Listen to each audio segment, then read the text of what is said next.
द्वापर युग में जब अधर्म और अत्याचार चारों ओर फैल चुके थे, तब भगवान विष्णु ने पृथ्वी पर अवतार लेने का संकल्प किया।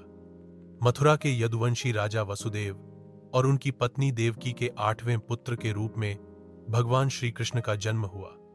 उस समय देवकी का भाई कंस, जो एक निर्दयी शासक था, यह भविष्यवाणी सुन चुका था कि देवकी का 8वां पुत्र उसका वध करेगा।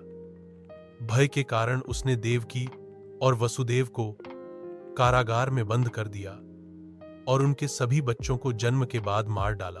लेकिन जब 8वां बालक जन्मा, उस रात मथुरा में अद्भुत चमत्कार हुए।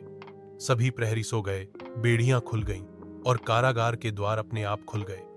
वसुदेव बालक को टोकरी में रखकर यमुना नदी पार कर गोकुल पहुंचे और नंद बाबा तथा यशोदा को सौंप दिया। उसी समय यशोदा ने भी एक कन्या को जन्म दिया था। वसुदेव उस कन्या को लेकर मथुरा लौट आए। कंस ने जैसे ही उस कन्या को मारने की कोशिश की, वह देवी दुर्गा के रूप में प्रकट हुई और बोली, हे कंस, तेरा वध तो पहले ही जन्म ले चुका है और गोकुल में पल रहा है। यह सुनकर कंस भयभीत हो गया। गोकुल में कृष्ण का बचपन खेल, चमत्कार और मोहक लीलाओं से भरा रहा। वे ग्वाल बालों के साथ गाय चराते, माखन चुराते और अपनी मधुर बांसुरी की धुन से सभी को मंत्रमुग्ध कर देते।